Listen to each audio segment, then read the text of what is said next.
आप जब राम मंदिर का विषय होता है तो आप राम मंदिर में कहते हो कि कागज दिखाओ, कागज दिखाओ। कृष्ण जन्मभूमि का मामला आएगा मथुरा में तो कहोगे कागज दिखाओ। आप जब शिव की बात होगी, ज्ञानवापी मस्जिद की बात आएगी, कागज दिखाओ। मुगलों के आने के बाद जो मस्जिद बने हैं उसके लिए कहते हैं कि आप कागज कहां से दिखाओ। इस देश में धार्मिक युद्ध भड़काने के लिए केवल और केवल सुप्रीम कोर्ट जिम्मेवार है। बीजेपी सांसद निशिकांत दुबे का बयान आपने देखा। कांग्रेस पार्टी और उसका इकोसिस्टम इस बयान को लेकर छाती पीटने पर लगा है। कांग्रेस का कहना है कि संविधान पर हमला है।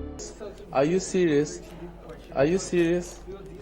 सीरियसली, अगर यह संविधान पर हमला है तब फिर वो क्या था जब आपातकाल लगाकर लोगों के मूल अधिकार तक छीन लिए गए थे, जबरन लोगों की नसबंदी करवाकर उन्हें जेल में ठूंस दिया गया था। वो क्या था जब न्यायपालिका को एक तरह से बंदी बनाकर संविधान में मनमाने संशोधन कर दिए गए थे। संविधान की प्रस्तावना में समाजवाद और धर्मनिरपेक्षता जैसे शब्द ठेल दिए गए थे। वो क्या था जब शाहबानो केस में सुप्रीम कोर्ट के आदेश को पलटते हुए राजीव गांधी ने सिर्फ तुष्टीकरण के लिए संसद से नया कानून बना दिया था। कांग्रेस पार्टी के पवन खेड़ा और जयराम रमेश जैसे तपस्वियों को यह समझ लेना चाहिए कि संविधान पर हमला कांग्रेस पार्टी करती आई है। इंदिरा गांधी ने आपातकाल लगाकर, राजीव गांधी ने तुष्टीकरण करने के लिए ऐसा किया। निशिकांत दुबे ने जो बयान दिया है वो कुछ भी हो सकता है, लेकिन संविधान पर हमला नहीं है। इस बात में कोई दो राय नहीं है कि दुबे का बयान लोकतंत्र के दो स्तंभों न्यायपालिका और विधायिका के बीच में चल रहे मतभेद को दिखाता है। लेकिन वक्फ कानून को लेकर सुप्रीम कोर्ट ने जैसा रवैया अपनाया, उसके बाद ऐसा होना और उसका खुलकर सामने आना कोई आश्चर्य की बात नहीं है। लोकतांत्रिक व्यवस्था की यही सबसे बड़ी खासियत है कि यहाँ जनता के सामने संवाद होता है, और वही हो रहा है, क्योंकि लोकतंत्र में तो संवाद से ही सॉल्यूशन निकलता है। ऐसा तो नहीं है कि देश में कोई राजतंत्र चल रहा है और सुप्रीम कोर्ट कोई राजा साहब हैं जिनके खिलाफ एक शब्द भी अगर निकाला तो फांसी पर लटका दिया जाएगा। ऐसा बिल्कुल नहीं है। इसलिए अगर देश में दो स्तंभों के बीच में कोई मतभेद है तो उसे इसी तरह से संवाद से, संवैधानिक प्रोटोकॉल से और संवैधानिक प्रक्रियाओं से सुलझा लिया जाएगा, और ऐसा ही होता दिखाई दे रहा है। लेकिन दुबे के बोलते ही कांग्रेस और उसका इकोसिस्टम बिलबिलाने लगा कि अरे ये तो संविधान पर बहुत बड़ा हमला हो गया।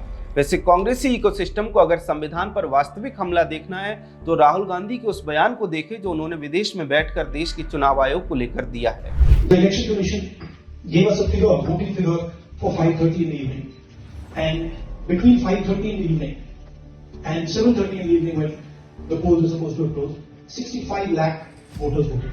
Now that is physically impossible to happen, right? Because for a voter to vote it takes approximately 3 minutes, and if you do the math, it would mean that there were lines of voters till 2 o'clock at night voting all night, and this didn't happen.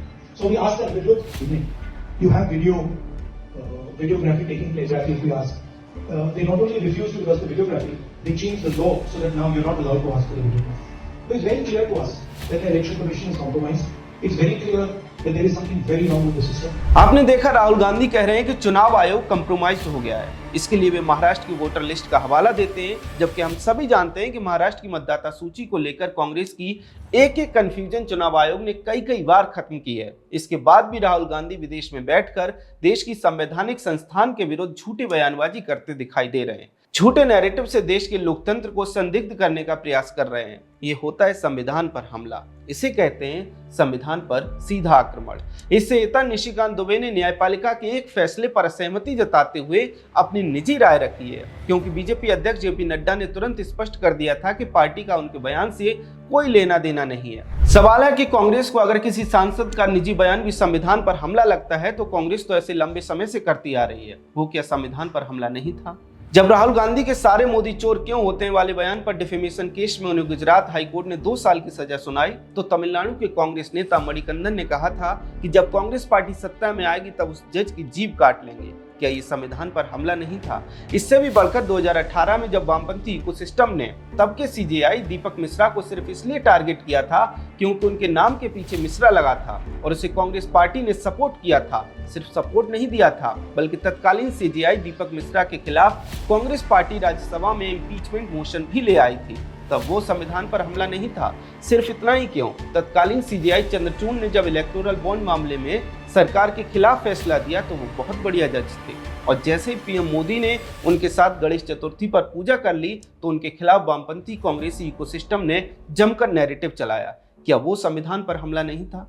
Congress party और उसका ecosystem यह बात जानता है कि वो न्यायपालिका पर हमले को लेकर खुद दलदल में घुसा है। इसके बाद भी निशिकांत दुबे के बयान पर इतना हंगामा जानते हैं क्यों मचाया जा रहा है? क्योंकि दुबे कांग्रेसी इकोसिस्टम की कमजोर नस को दबा देते हैं और ये बात कांग्रेसियों को शायद बहुत चुभती है। याद कीजिए, लोकसभा में निशिकांत दुबे ने ही सोनिया गांधी और भारत विरोधी अमेरिकी अरबपति जॉर्ज सोरोस के कनेक्शन को लेकर सवाल उठाए थे। निशिकांत दुबे ही झारखंड में घुसपैठियों को लेकर लगातार मुखरता से बोलते रहे हैं। इसके साथ ही वे वामपंथी इकोसिस्टम के एसवाई कुरैशी जैसे लोगों को भी एक्सपोज करते दिखाई देते हैं। शायद यही कारण है कि कांग्रेसी इकोसिस्टम निशिकांत दुबे की एक सामान्य असहमति को संविधान पर हमला बनाकर पेश कर रहा है। निशिकांत दुबे के बयान को लेकर आपका क्या कहना है? कमेंट सेक्शन में हमें जरूर बताएं। अगर आपको हमारा कंटेंट पसंद आता है तो हमारे चैनल को फॉलो भी कर लें। जय हिंद।